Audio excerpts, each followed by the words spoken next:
Bismillahirrahmanirrahim. Semangat pagi teman, sahabat, sebangsa setanah air.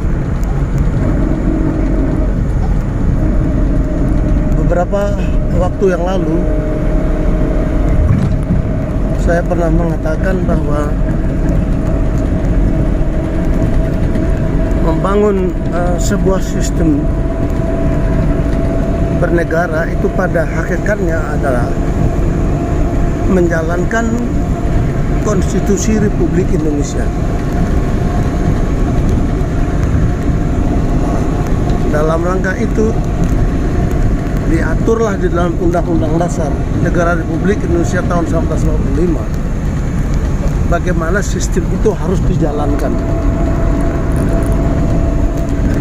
Semua pasal-pasalnya diatur secara lengkap, rigid, rinci, dan tidak ada yang multi tafsir.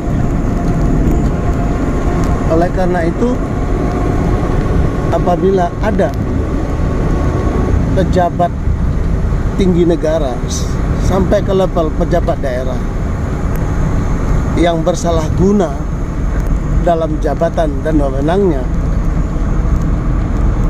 itu sesuatu hal yang sangat naif dan di luar pakem sistem yang sudah diatur di dalam Undang-Undang Dasar 1945. Sebegitu lamanya Indonesia merdeka, sudah mendekati 1 abad. Apakah sistem itu tidak berjalan secara maksimal? Jawabannya seperti yang pernah saya ingatkan,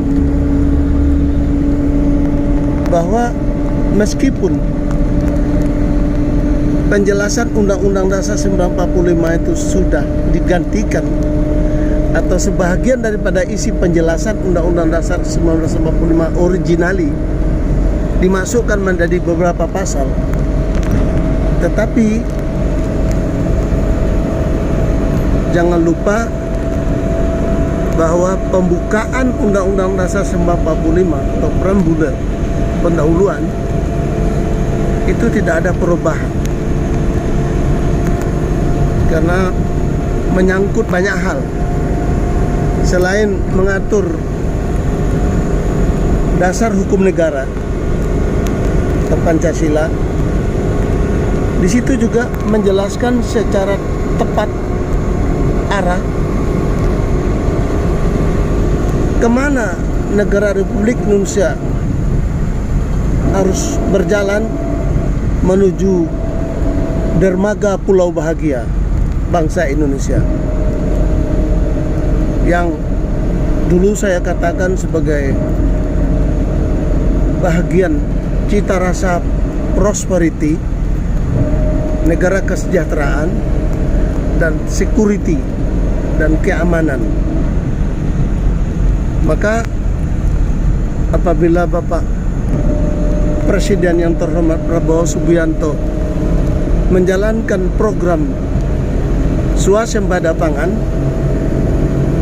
itu adalah bahagian penting dan prinsipil dalam upaya Indonesia menggapai cita-citanya menuju dermaga pulau bahagia Indonesia. Bahwa dalam perjalanan menuju pelaksanaan program dan cita-cita yang dijalankan tersebut ada misalnya kekurangan, kelemahan dalam implementasi. Nah, ya tentu seharusnya semua pejabat tinggi negara berkewajiban membantu untuk menjalankan program tepat guna, tepat arah, dan tepat sasaran, karena menyangkut teknis implementatif yang itu ya tidak mungkin istana menjalankan seluruhnya. Nah, oleh karena itu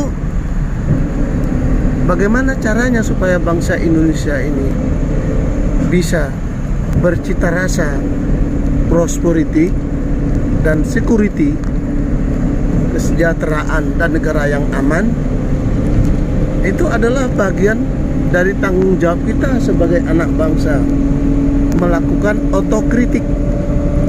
Karena saya sangat yakin jiwa sabta marga yang dimiliki oleh Bapak Jenderal Prabowo Subianto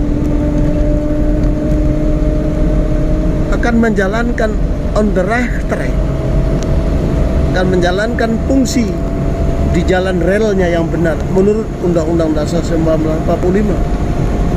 Sama halnya semua akademisi, semua anak bangsa berkewajiban untuk memberikan saran, kritik, tetapi sekaligus solusi.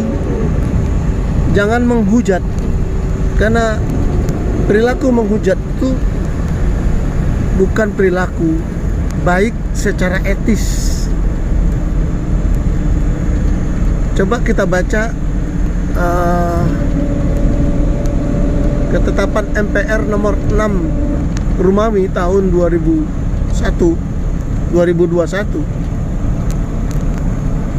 Di situ dijelaskan ada kehidupan berbangsa yang mengatur tentang etika, rule of ethics kalau di negara-negara luar. Kalau etik di negara luar itu sudah menjadi rule, menjadi aturan yang tidak sekarang kenyataannya dipahami oleh kita sebagai bangsa Indonesia. Tanpa saya menunjuk batang hidung siapa melakukan apa dengan segala kelemahannya, termasuk saya pribadi. Kita bicara secara teoritis, tidak bicara soal apa yang sudah dilakukan kesalahan rule of ethics yang sekarang sebenarnya sudah menggejala banyak diatur di dalam berbagai kementerian, lembaga negara, termasuk DPR RI sudah membentuk lembaga etik. Kemudian Mahkamah Konstitusi itu justru pembimbing disertasi saya yang menjadi ketua rule of etiknya di Mahkamah Konstitusi. Nah, pembimbing disertasi saya di Universitas Brawijaya tersebut sudah memutuskan untuk memecat ketua Mahkamah Konstitusi terlebih dahulu, yang secara kelembagaan itu adalah atasannya, ketika diketahui bahwa ketua Mahkamah Konstitusi di zaman itu, di masa itu sudah bertemu dengan orang yang berkepentingan dengan perkara yang sedang diadili. Hanya bertemu saja itu sudah dipecat terlebih dulu sebelum KPK dan pengadilan memberikan putusan apa-apa. Nah, demikian barangkali sekilas bagian dari apa yang menjadi tujuan ideal dalam kehidupan berbangsa dan bernegara untuk mewujudkan Indonesia yang lebih adil, lebih bermartabat, lebih menjaga dan menjalankan etika kehidupan berbangsa dan bernegara. Semangat siang kawan-kawan. Assalamualaikum warahmatullahi wabarakatuh.